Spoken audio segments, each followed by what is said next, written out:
So you've decided to start your fitness journey, you are pumped, you're excited, but you're asking the questions, where do I begin? Like, okay, yes, you've motivated me and now I want to start my fitness journey, but I'm actually very confused on where to begin. Whether you want to start at home, whether it's cardio, whether it's, going to the gym, whether it's just a walk here and there.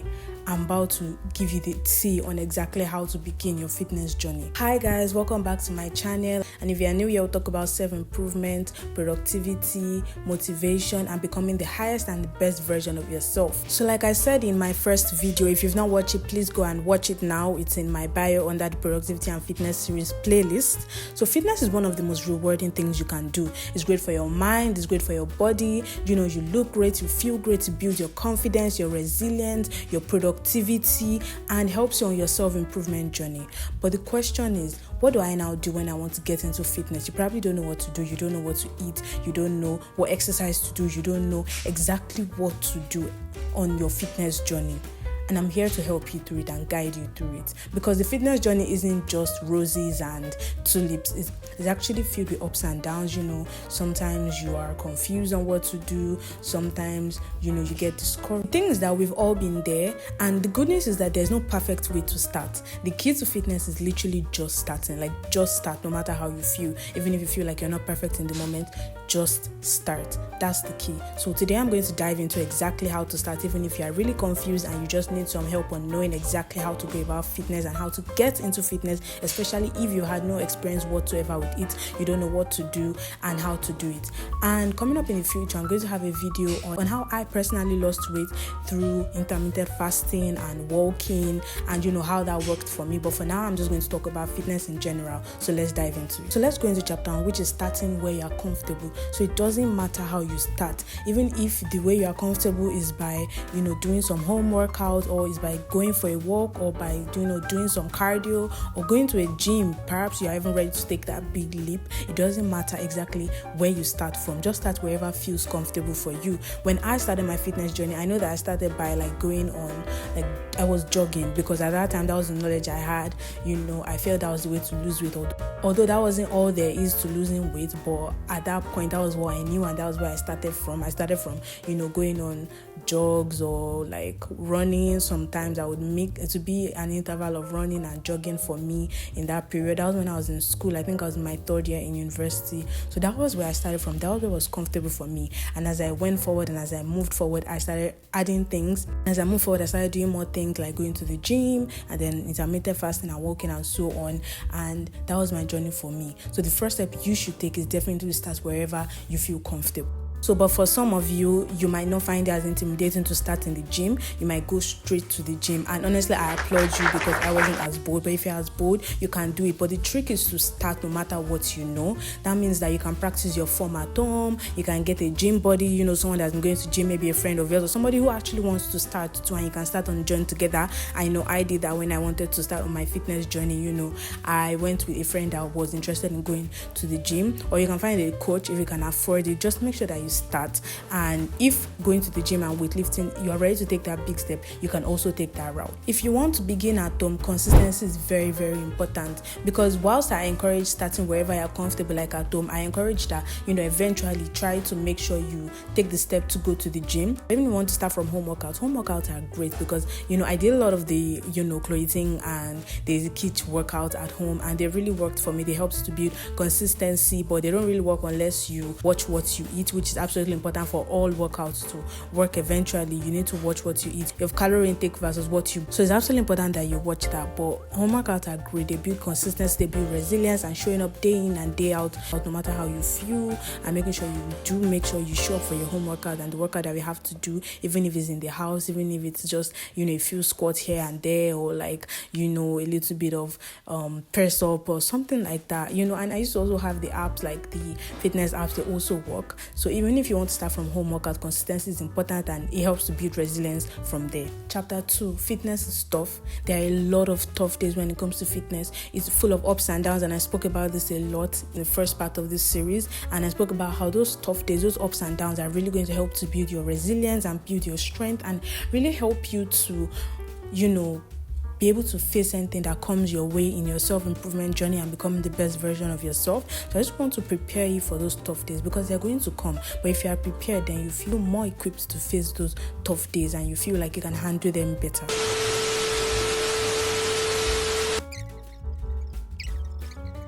So like I said in part 1, there are definitely going to be tough days. Fitness is always filled with tough days, ups and downs, but these tough days is exactly what builds your resilience, is what builds your consistency and helps you in your self-improvement and productivity journey, and helps you on the path to becoming the best version of yourself. So these tough days are inevitable, but you need to be prepared and you need to expect it to come, because once you know that at least something is going to be tough, it's going to lose most of its power over you, because you're going to be prepared in your mind. Your mind is going to be prepared for the tough days. So when you wake up and you don't feel like doing what you know you're supposed to do, then you know that, okay, I expected this, but I'm still going to show up regardless. So when the tough days come, don't forget why you started. Remind yourself over and over that, okay, I started because I wanted to see a change in my life. I wanted to, become better. I wanted to become the best version of myself. I want to become more confident. I want to look smarter. I want to show up as the best version of myself in life, so that better opportunities will magnetize with me, so that I can be the best person that I could have become in this lifetime. Because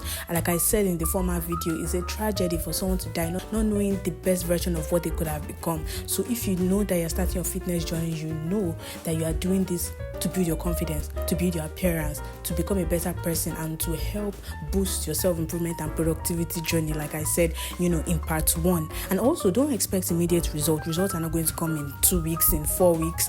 Like, they're going to take time, and that process is what builds consistency and resilience. That process is absolutely important. It's going to remind you that things don't just come out of nowhere. Things are worked for, and true success comes over time. So once you stop looking for results and you start focusing on actually doing the work and showing up day in, day out, put your energy towards consistency, towards showing up for yourself day in, day out, and then the results will come. Because a lot of times people focus on the result instead of focusing on the process. I think I spoke about this in my other videos. Focus more on the result instead of the process. I even have a video coming up on focusing on the process and not the result, because focusing on the process actually doesn't give you the sense of satisfaction or gratification that you think you will get from the result. It's the process that actually helps you to become a better person. It's the process that actually gives you that sense of satisfaction and that sense of gratification that you think you will get from the result. At 3, let's talk about the diet. And let me tell you something, you don't need to fix your diet overnight. Don't suddenly expect that you're going to switch from eating a lot of processed and sugary stuff and then you're going to switch into eating like spinach and broccoli and like the most healthy food out there. Like, you're not a superhuman, you are a human being. So for me, I think the process is to take it small by small. Just like anything in life, take it small by small by, focus on eating less processed food, less unhealthy food, drinking less soda and eating more whole foods, better carbs and more protein, and just focus on those things, those little things, so you don't feel overwhelmed by the amount of decisions you have to take to change your life and all of that, and then you begin to feel overwhelmed and you think, can I even do this? Nah. If you do that to yourself, then you've messed up, because you want to stop before you even start, and like, why would you do that to yourself? So you need to focus more on just taking it little by little and making small changes here and there, because that's what always causes a lot of fatigue, decision fatigue, because when you think that you can change everything about yourself in a week or two, you're going to get tired and it's not going to last. So you need to learn the ability to make small changes and not just try to make big ones overnight. It's not possible. If you've watched this far, I just wanted to take a quick break to thank you very much for watching my videos, for liking and for subscribing and for sharing with your friends if you've been doing so. I implore you to check out my TikTok page if you haven't. So just focus on making sure that you eat better foods, you eat clean carbs, you eat more protein, and you don't eat as much unhealthy food as you used to before. And for the advanced diet and calorie counting, that can wait until you have a much more sustainable body goal or a fitness goal that you're going towards. For now, don't stress yourself with that, because if you stress yourself or you overload yourself with that much information, it's going to ruin your progress, is going to ruin your journey, and you're going to actually feel like it's too much for you to go on, it's too much for you to handle. Speaking from experience, counting calories was a very toxic experience for me. I didn't like it, and I noticed that being more active and going to the gym anyway helped me to manage what I eat better. I didn't just eat anyhow anymore. It reduced how often I eat because it was now more busy, and being busy with your goals also helps you to regulate how much you eat. I'm not saying that you work so much and then you don't eat anymore. I'm just saying that being busy really helps you, because when you're idle you eat so much because you don't know what to do with your mind, and your mind just keeps reminding you, okay, well, how about you eat to like fill up this boredom that you're feeling. So that was something that worked for me. Being active really helped, and count calories did not work for me. I'm going to speak more about this in my video on weight loss and intermittent fasting, how I eventually used portion control as a method to regulate what I ate and not count calories counting. And disclaimer here, counting calories might work for other people, but for me it didn't work. That's just my personal experience.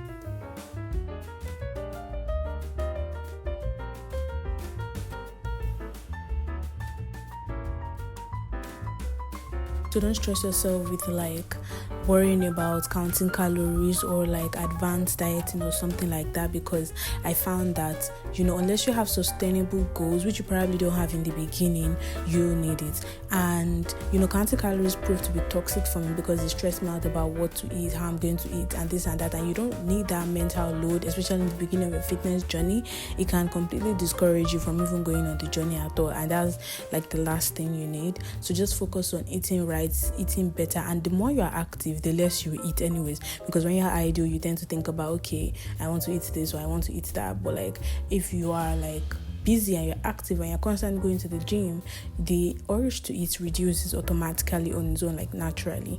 So I just want to speak about that, and like I'm going to talk about this in later videos, but I did a lot of portion control and intuitive eating rather than calorie counting, which I'm going to talk about in my how I lost weight video. And that really proved to be much more effective for me. But for some people, counting calories worked. Whichever works for you is absolutely fine. Chapter 4, another unspoken hack is wearing the right clothes. Wearing the right clothes to the gym can really, really, really boost your confidence. Like you don't need to wear something that you see influencers wear something that feels comfortable, that feels right, that feels practical for you in the gym. And make sure you look your best every time you go to the gym, because that's also going to give you like a confidence boost. There was a time when there was this discourse on fitness TikTok where people were wondering if it was ideal to wear makeup to the gym or not, and some other people were on the side of I need to wear makeup to the gym, and some other people were like, okay, no, it's not necessary because you're going to sweat anyway. And the people that felt like wearing makeup to the gym was nice was because they felt it makes you feel your best when you're working out. Like you don't need to go out to work out and like not look your best or feel your best is the worst thing for you. Now that doesn't mean that doesn't come down to makeup. That comes down to looking your best and feeling your best in the gym. So if makeup does that for you, then go ahead and wear the makeup. And if it doesn't do that for you, then make sure you are wearing clothes that make you feel confident at the gym. So personally for me, I like to do my hair. I like to make sure that I do a little bit of light makeup when I'm going to the gym, and that works well for me. I love it that way, and I always make sure that I feel my best. I wear stuff that I feel confident in. So the last thing I'm worried about is how I look at the gym. I know that I already look good. I already look okay and comfortable and great, and the only thing I should worry about now is showing up as my best self and pushing through the mental stress or the desire to not go to the gym that day. So let's go to chapter 5, and it's about looking at the bigger picture. Whilst appearance and how you're going to look at the end of the day is actually nice, I mean your confidence matters and all, and that might be a goal for you, it shouldn't be the end goal. Like we spoke about in part 1, building your confidence, your resilience, your productivity, your consistency are the goals in the gym. And look at the bigger picture. When you're sweating, when you're wondering, why am I even doing this, think about it. It's going to be worth it in the end. Not only are you going to build your confidence and become better, you're going to become the highest version of yourself through showing up day in and day out for yourself. Fitness is way beyond the physical. It's a spiritual experience. It is an experience where you show up for yourself in ways that nobody else can show up for you. Nobody can go to the gym for you. Nobody can work out for you.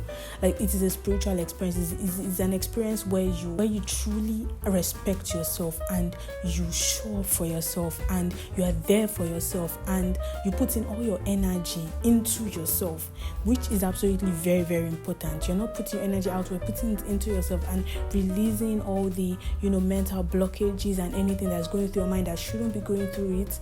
It is a spiritual experience and it is great.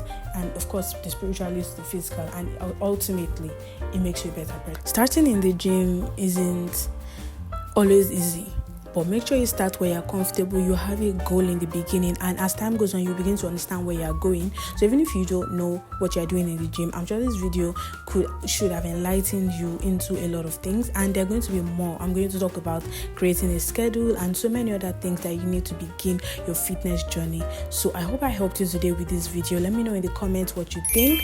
Like this video, share to your friends, and subscribe. Follow me on all my social media channels: LinkedIn, TikTok, X, and Instagram. And come back for more. Thank you. Bye.